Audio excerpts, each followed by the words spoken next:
Alright, so the next video I'm going to do is for the 1987 Night Raven.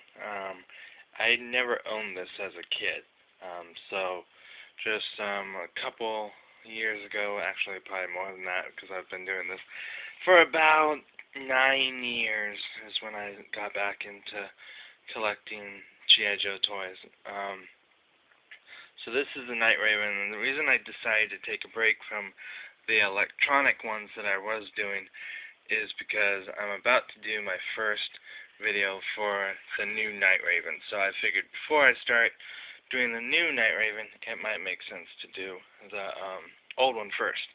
So yeah, this came out in 1987.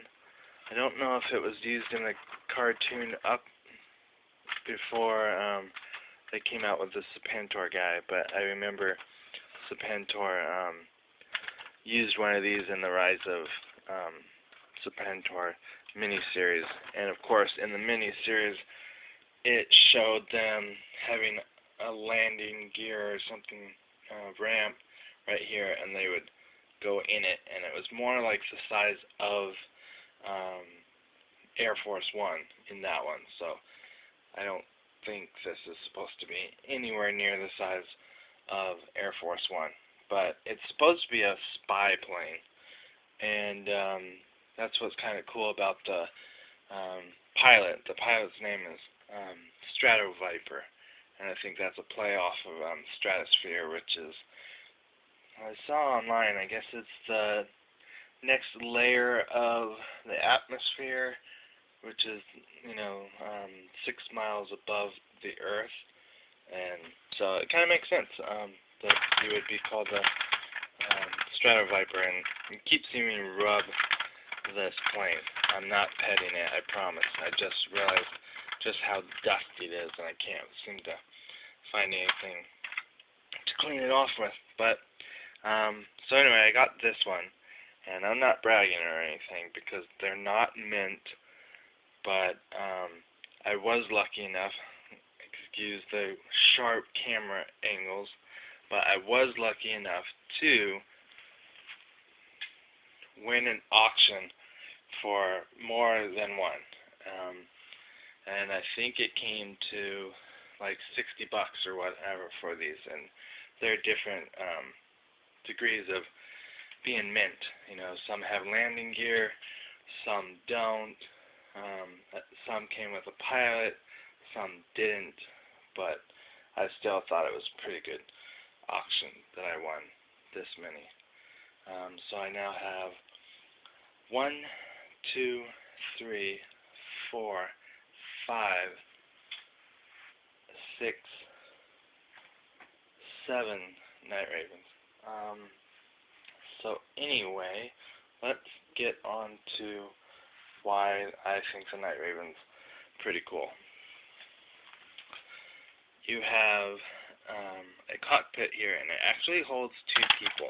I'm going to try again to open this one-handed. It opens from the back, actually, and not the front. I don't know why, but it does. And it slides down. Yes, I don't know that it was this hard to open when it was new, but being, a 20-plus old toy, maybe that's caused it to be like that. So anyway, you can see right there, it's a cockpit for 2 people. It's only held on back here by a very small peg. So I'm wondering if kids growing up in the 80s must have broke this thing all the time, or maybe it just feels that way. But anyway, that's one thing I'm always careful about. Not that I really play with these or get any real use out of them, but even just getting ready for this video, I was like, I hope it doesn't break. So anyway, there's Cobra symbols all over. I'm sure if I went to every different plane that I have, they would probably be placed in different spots because, you don't know if a kid did this or a parent did this, or, me nowadays, I'm very, particular about where the stickers go and, how to put them on. And I actually use the point of a knife because my thumbs are a little too fat, so if you try and put on a sticker like that, you really can't, in my opinion, see how to put the sticker on because your fingers are right in the way. So having the knife to hold it off to the side and slowly place it on really works for me. So anyway, so one of the features is this little machine gun, double-barreled, and then it also has plastic rolling. Actually, I think, yeah, I believe they're rubber actually. So it's got rubber rolling wheels. It's kind of cool. It's got little mud flaps or air brakes or something right there that when you pull on this lever, and this one looks like it goes backwards. And I've also noticed that on different planes, there's a little cutout that this slides into once you move it forward. And I believe some of them don't have that. Then it also has right here a drop-down bomb compartment. And there's actually one right there, but there are two, but this one just doesn't have the other one on the other side. So it's got that, and it's got these double missile bays, or whatever you want to call them. But I noticed one thing with this. I don't know if this is supposed to be for this vehicle or not, but this piece actually comes off and the missiles stay in it. So let's see if we can do that, doing this one-handed.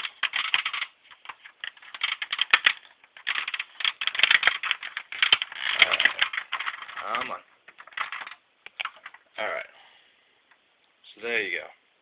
It actually is one piece. So I'm thinking how, or at least how I would think this would work, is it would deploy this, then this would somehow move on its own, or maybe glide down, and then while it's gliding, it's able to launch each missile out, and they actually do come out.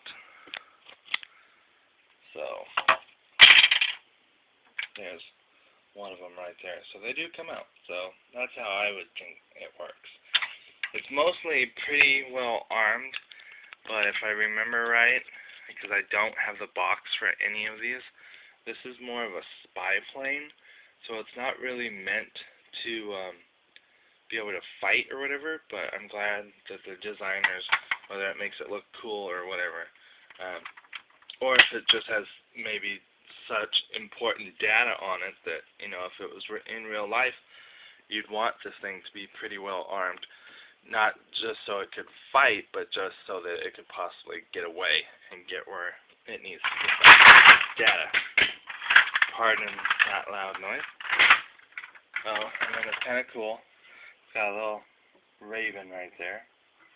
And again, I believe that's put on different spots. Like sometimes I think it's here or on the other side of the wing. So as you can see, there used to be a little drone right there.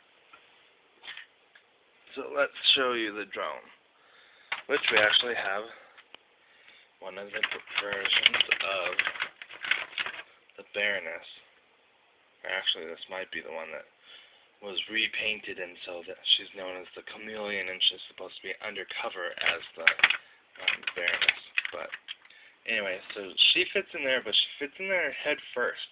And again, I don't think a real plane would have that, because again, I think I watched an episode where two bats, meaning battle android troopers, came out of it. So again, I think this is just for the toy. But anyway, this video is going over, so I'm going to go ahead and stop there and take it over again in another video. I just trying to talk about all this, I don't know. I probably could get it under 10 minutes, but it's been a challenge so far. So anyway, we'll continue in another video.